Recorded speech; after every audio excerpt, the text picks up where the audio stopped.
Hello दोस्तों, welcome back my YouTube channel exam done. मैं शोभित आप सभी का स्वागत करता हूं अपने यूट्यूब चैनल एग्जाम डन पर। करंट इशू डिस्कस में आप सभी का स्वागत है। चैनल को सब्सक्राइब करें तो जितनी भी नोटिफिकेशन होती है आपको मिलती रहे। और सब्सक्राइब जरूर करें, लाइक करें और बेल आइकन को जरूर दबा दें। आज करंट इशू डिस्कस में मैंने आपके लिए टॉपिक लिया है, भारत में बढ़ रही है सुसाइड करने वालों की संख्या। क्या डाटा रिलीज किया गया है एनसीआरबी के द्वारा, नेशनल क्राइम रिकॉर्ड ब्यूरो के द्वारा। जो डाटा रिलीज किया गया है उसमें ये बात सामने आई है कि भारत में सुसाइड करने वालों की संख्या बढ़ रही है। किस कारण से बढ़ रही है, इन सभी के बारे में चर्चा करेंगे। और क्यों बढ़ रही है, इन सभी के बारे में चर्चा करेंगे।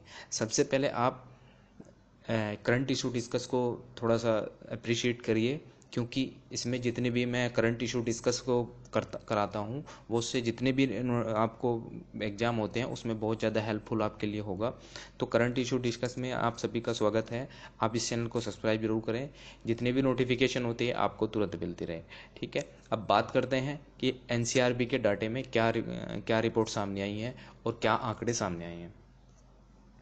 आप ये देख सकते हैं, द इंडियन एक्सप्रेस की खबर है, daily Vaser biggest group among suicide victim, self employed person registered biggest rise in death by suicide in 2021। ये एनसीआरबी के डाटा ने कहा है, नेशनल क्राइम रिकॉर्ड ब्यूरो। तो क्या क्या है, जो डेली वेजर के जो डेली कमाने वाले होते हैं उन्होंने सबसे ज़्यादा सुसाइड अटैम्प्ट किया है 2021 के अंदर। अब 2021 को आपको 2020 का साल याद होगा, क्या आया था, कोरोना। कोरोना में सबसे ज़्यादा जो डेली वेज के खाने कमाने वाले लोग होते हैं उन्होंने उनके रोज़गार छिन गए, उनके रोज़गार चले गए लॉकडाउन के कारण। उनकी हालत इतनी दयनीय हो गई कि उन्होंने बेचारों ने सुसाइड अटैम्प्ट कर लिया। तो ये आंकड़ा ऑटोमेटिक ही यही चीज़ बताता है कि जो कोविड-19 का आउटब्रेक आया था उसने सबसे ज़्यादा लोगों की जानें ऐसे तो ली है, वायरस से तो ली है, बीमारी से तो ली है, लेकिन ना बीमारी के बिना कारण भी उसके द्वारा लोगों की जान गई। यही एनसीआरबी के डाटा के द्वारा इस रिपोर्ट में सामने आया। अब ये जो रिपोर्ट है, accidental death and suicide in India show that daily wages earner remain the largest profession wise group among suicide victim in 2021 accounting 42,004 suicide attempt इतनी हुई थी, लेकिन 25.6% अटैम्प्ट लगभग बढ़ा है इतना। आप देख सकते हैं पिछले साल के मुकाबले 2020 से 2021 में 25.6% बढ़ोतरी की हुई है। अब ये राष्ट्रीय अपराध, इसके बारे में आंकड़े दिखाने के बारे में उससे पहले मैं आपको एनसीआरबी के बारे में बातें बता देता हूँ, क्योंकि नेशनल क्राइम रिकॉर्ड ब्यूरो से क्वेश्चन आ सकता है आपके यूपीएससी के एग्ज़ाम में, किसी भी एग्ज़ाम में, यूपीपीसीएस के एग्ज़ाम में। ये बहुत ज़्यादा इंपॉर्टेंट आंकड़े हैं, आपको इसमें बहुत ज़्यादा हेल्पफुल होगी। आने वाले जितने भी एग्ज़ाम, मेन एग्ज़ाम होते हैं, जैसे यूपीपीसीएस का या यूपीएससी का, जितने भी मेंस एग्जाम में आपको ये लिखने में, मेंस आंसर राइटिंग में लिखने में आपको मदद साबित होगी। जीएस पेपर 2 के अंतर्गत ये सब चीज़ें पूछी जाती हैं, क्योंकि रिकॉर्ड ही आपके पास होने चाहिए कि 2021 में क्या रिकॉर्ड का आंकड़ा रहा है, रोड से कैसे, एक्सीडेंट से कैसे मौत हुई है, एग्रीकल्चर सेक्टर में मतलब किसानों के द्वारा कितनी सुसाइड अटैम्प्ट किए गए, ये सभी बातें आपको मालूम होनी चाहिए। आप बात करते हैं एनसीआरबी के बारे में। सबसे पहले बात आपको इसकी मिनिस्ट्री की होनी चाहिए। इसकी जो मिनिस्ट्री के अंतर्गत आती है या होम मिनिस्ट्री के अंदर आती है, राष्ट्रीय अपराध ब्यूरो की स्थापना टंडन समिति, राष्ट्रीय पुलिस कमीशन 1977 से 81 तथा गृह मंत्रालय की टास्क फोर्स की सिफारिश के आधार पर अपराध और अपराधियों की सूचना के रखरखाव के रूप में कार्य करने हेतु 1986 में की गई थी। अब ये जो टास्क फोर्स गठित करी गई थी गृह मंत्रालय के सिफारिश पर, समिति कौन सी थी, टंडन समिति। ध्यान रखना, टंडन समिति के आधार पर एनसीआरबी की स्थापना की गई थी। 1986 में इसकी स्थापना होती है, जिससे कि अपराध के अपराधियों से जुड़ने को सहायता मिल सके। अब क्या होता है, इससे रिकॉर्ड आपके पास आ जाएगा। रिकॉर्ड में आपको क्या होगा, अपराधी से अपराध आप ढूंढ सकते हो। कैसे, मतलब आपने कोई किसी एक अपराध का नाम आ गया, वो एनसीआरबी के डाटा में लिखा गया, फिर उसके बाद में क्या होगा कि दूसरा कोई और अपराध हो जाता है, तो उससे रिलेटेड अगर कोई अपराध होता है तो वो उससे पूछा जाता है जिसने वो पहले अपराध किया था। तो डाटा एक किस्म से रखा जाता है, जिससे कोई अपराध हो जाता है या फिर कोई एक्सीडेंटल मौत हो जाती है या सुसाइड अटेम्प्ट हो जाता है, ये सभी चीज़ें रिकॉर्ड में रखना होती है और उसको शो किया जाता है। फिर नेशनल लेवल पर एक रिपोर्ट प्रकाशित की जाती है इसके द्वारा, एनसीआरबी के द्वारा, उसमें सारी बातें लिखकर सामने आती है। तदनुसार वर्ष 2009 में राष्ट्रीय अपराध रिकॉर्ड ब्यूरो को अपराध एवं अपराधी treating tracking network and system CCTNS परियोजना की मॉनिटरिंग, समन्वय एवं कार्यान्वयन की जिम्मेदारी सौंपी गई।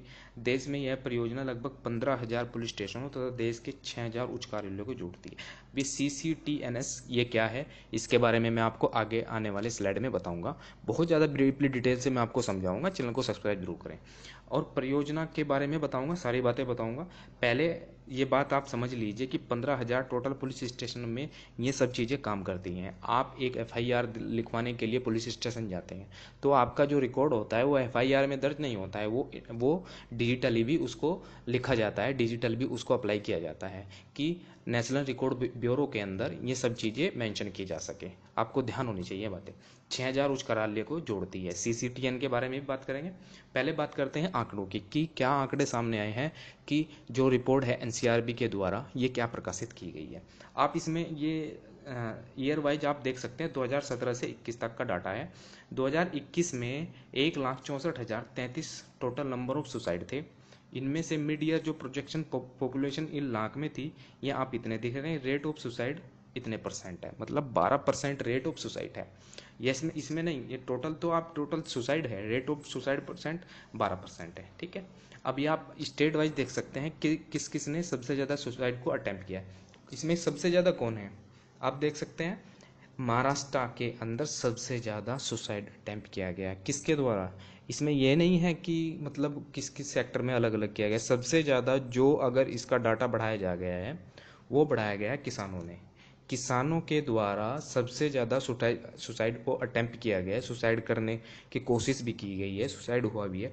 महाराष्ट्र के अंदर 13.5%, उसके बाद तमिलनाडु, फिर मध्य प्रदेश, फिर वेस्ट बंगाल, फिर कर्नाटका, फिर तेलंगाना, उसके बाद उत्तर प्रदेश की बात करते हैं 3.6%। ये तो उत्तर प्रदेश की बहुत अच्छी बात है, जनसंख्या में ज़्यादा होने के बावजूद भी यहाँ पे सुसाइड अटैम्प्ट कम होता है। क्यों होता है, ये सब बातें आगे आने वाली उसमें बताऊंगा मैं आपको। अदर स्टेट में सब आ जाते हैं 19% की, ये सब बातें आपको पता होगा। ये देख सकते हैं आप लगभग जो स्टेट वाइज है नंबर ऑफ सुसाइड ड्यूरिंग 2021 में आप देख सकते हैं up to 50 number of suicide. ये आप इसमें कलर वाइज देख सकते हैं किस किस ने सबसे ज़्यादा सुसाइड को अटेम्प्ट किया है। महाराष्ट्र के अंदर, मध्य प्रदेश के अंदर, ये जो साउथ इंडिया के जितने भी राज्य हैं उनमें लगभग ज़्यादा सुसाइड अटेम्प्ट दिखाया जा रहा है इसमें। ठीक है, अब ये state wise suicide rate during है, आप इसमें देख सकते हैं, ये सब बातें आपको इसमें मालूम होंगी। अब percentage share various causes of suicide during, अभी आप देख सकते हैं फैमिली प्रॉब्लम, इलनेस 18.6%। अब ये अदर प्रॉब्लम है, किस किस प्रॉब्लम से सबसे ज़्यादा सुसाइड को अटेम्प्ट किया गया। आपने सबसे पहले देखा होगा कि घर गृहस्थी में सबसे ज़्यादा प्रॉब्लम होती है, फैमिली प्रॉब्लम की सबसे ज़्यादा प्रॉब्लम है जो सुसाइड को अटेम्प्ट कर रही है, 33.2%। ये आप अपने UPSC के मेन आंसर राइटिंग में आप लिख सकते हैं कि जो NCRB के डाटा के अनुसार, ये कोट करना जरूरी है, NCRB के डाटा के अनुसार जो सबसे ज़्यादा सुसाइड किस उसके की जाती है, क्या उसका सोर्स होता है, उसका सोर्स जो होता है वो होता है घर गृहस्थी में जो भी प्रॉब्लम होती है। ठीक है, और इलनेस और अदर कॉजेज होते हैं, और इसमें इंपॉर्टेंट होता है सस्पेक्ट इलिसिट होते हैं, लोअर अफेयर होता है, मैरिज रिलेटेड होती है, ड्रग सब्सटेंसेस होते हैं 6.4% है। ये सब रिलेटेड है जिस क्षेत्र में सुसाइड को अटेम्प्ट किया गया। अब ये state and UT reporting higher share of suicide due to illness and family problem, family problem के चलते किसने क्या क्या सुसाइड किया है, ये सब आंकड़े NCRB के डाटा से सोर्स लिया है मैंने इसका, ये बात ध्यान रखना। ठीक है, अब ये आप देख सकते हैं विक्टिम सोशल स्टेटस, ये पॉपुलेशन वाइज हैं कि अनमैरिड लोग कितने सुसाइड को अटेम्प्ट करते हैं और मैरिड लोग कितने सुसाइड को अटेम्प्ट करते हैं। मैरिड लोग का आप देख सकते हैं स्टेट नोन एज, और ये सब इसमें प्रोफेशन है, ये सब इसके अंदर देखे जाते हैं। एक NCRB एक एक्सीडेंटल भी रिकॉर्ड इसमें जारी करती है। आपको ये जानकर आश्चर्य होगा कि सबसे ज़्यादा मौतें, इतनी ज़्यादा मौतें हमारी कोविड-19 से नहीं है जितनी ज़्यादा मौतें एक्सीडेंटल से होती है। लगभग 1.5 लाख लोग हर साल मारे जाते हैं एक्सीडेंट में।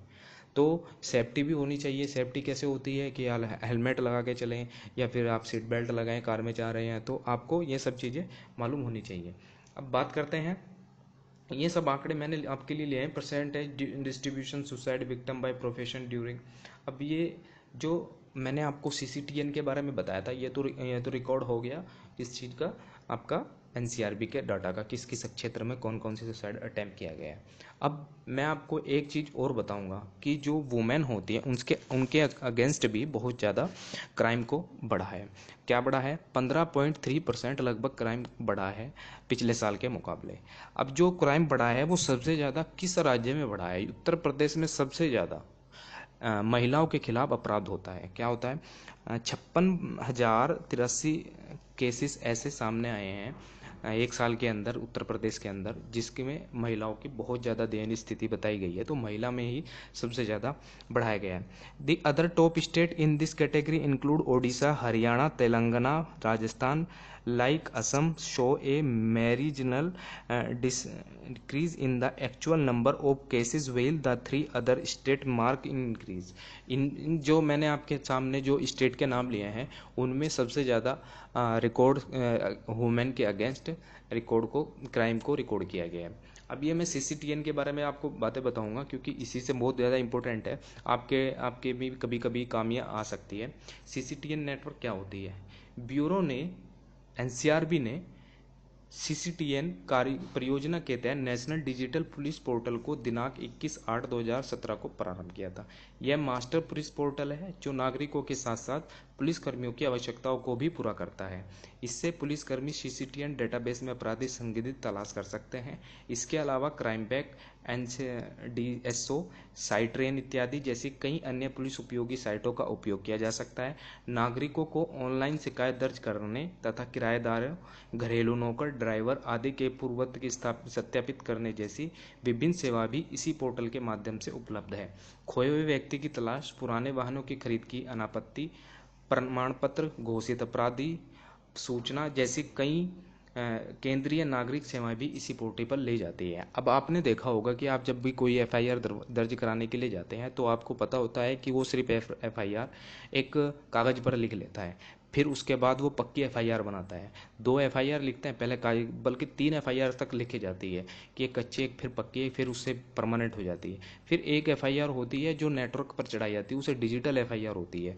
उसमें डाटा रिकॉर्ड किया जाता है कि किस आदमी का कितना क्या अपराध रहा है, तो उसे सर्च करते हैं। तो फिर अगर किसी की गुमशुदा की तलाश है तो वो उसमें उसको नंबर को डालता है और वो गुमशुदा की उससे तलाश। तो सीसीटीएन का एक नेटवर्क है जो डिजिटली होता है, डिजिटली काम किया जाता है। इसमें पुलिस के लिए भी ओपन होता है, ये एक नागरिक के लिए भी ओपन होता है। तो आपको ये बात सारी जानकारी होनी चाहिए कि एक अवेयर नागरिक के तहत भी आपको ये सब चीज़ें मालूम होनी चाहिए। सीसीटीएन के तहत आपको ये सब चीज़ें सरकार के द्वारा दी जाती हैं।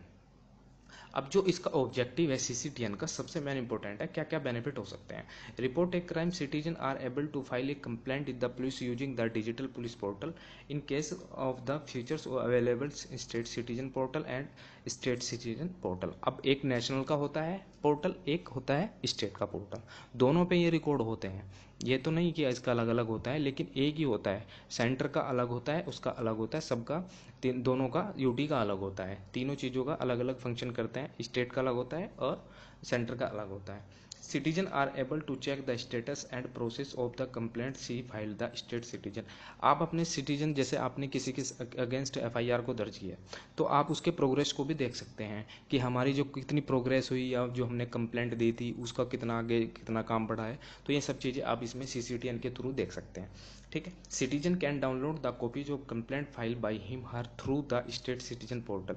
स्टेट सिटीजन के पोर्टल पे आप जाइए तो आपको सारी की सारी चीज़ें आपको पता चल जाएगी कि हमारे जो हमने किसके खिलाफ याचिका दायर की थी या किसके खिलाफ हमने अपील दायर की थी, कोई भी बातें हमने एफआईआर दर्ज की थी तो मैं सारी की सारी स्टेट पोर्टल पर आपको अवेलेबल हो जाएंगी। तो ये प्रोजेक्ट है। Concept of the CCTN was first conceived the 2008 by home minister के द्वारा बनाई गई है। ये सब बातें आपको ध्यान होनी चाहिए। ये सब बातें मैंने आपको इससे पहले समझा दी है। अच्छा, लाई क्यों गई थी? 2008 का आपका मुंबई हमला अटैक है, 26/11 जो भारत में हुआ था। तो वो आपको याद है, तो वो बहुत ज़्यादा इंपॉर्टेंट है क्योंकि भारत के अंदर ये सब चीज़ें बहुत ज़्यादा इंपॉर्टेंट है। ठीक है, ये सब आपको पता होनी चाहिए। अब ये इसमें ऑब्जेक्टिव मैंने आपको बता दिए हैं कि डेटाबेस को क्रिमिनल एफआईआर इन्वेस्टिगेशन चलान के लिए होता है और क्राइम रिकॉर्ड होता है, generate crime the criminal report status होता है, provide citizen centric police service होता है, वेब पोर्टल होता है। सब इसके फीचर्स मैंने आपको बता दिए हैं। डाटा को status of CCTN, data digitisation, number of police station having network 93%, citizen portal launch इतने परसेंट ने लॉन्च कर दिया। CCTN का बहुत ज़्यादा महत्वपूर्ण कार्य है NCRB को डाटा को रखने के लिए और पुलिस को हेल्प करने के लिए, किसी भी अपराध तक पहुंचने के लिए। ठीक है, ये सब बातें मैंने आपको बता दी है। CCTN में अब तक का कितनी FIR दर्ज की है, 2013 से लेकर लगभग 53 लाख FIR दर्ज हो चुकी है, एंटर्ड FIR। ये ये डाटा मैंने आपके सामने लाया हूँ। तो आशा करता हूँ आपको इस वीडियो के बारे में बहुत ज़्यादा जानकारी मिली होगी। जितने भी नेटवर्क होते हैं आपको मैंने इसमें बता दी हैं कि NCRB का कैसे काम करती है और CCTN कैसे काम करती है। इस सभी के बारे में मैंने आपको इस वीडियो में डिटेल से समझाया है। तो जितनी भी नोटिफिकेशन होती है आपको पहले सब्सक्राइब करना होगा और बेल आइकन को दबाना होगा, तब जाके आपको नोटिफिकेशन मिलेगी। करंट इशू डिस्कस में इन सभी के बारे में मैं चर्चा करता हूँ। मैंने ऑलरेडी एक सीरीज चला रखी है इंटरनेशनल ऑर्गेनाइजेशन की, आप पहले जाइए उसे भी देखिए, क्योंकि इससे UPSC के जितने भी एग्जाम होते हैं मैं उसके लिए प्रिपेयर कराता हूँ। तो आप उसको जाइए, उसको देखिए, उससे आपको बहुत हेल्प मिलेगी, इंटरनेशनल ऑर्गेनाइजेशन की आपको जानकारी मिलेगी। अब मैं इस पर एक सीरीज और स्टार्ट करने वाला हूँ, आपके लिए जल्द ही वो अवेलेबल होगी। आशा करता हूँ आपको ये वीडियो पसंद आया होगा। चैनल को लाइक सब्सक्राइब जरूर करें। Thank you, love you. मिलते हैं अगली वीडियो में।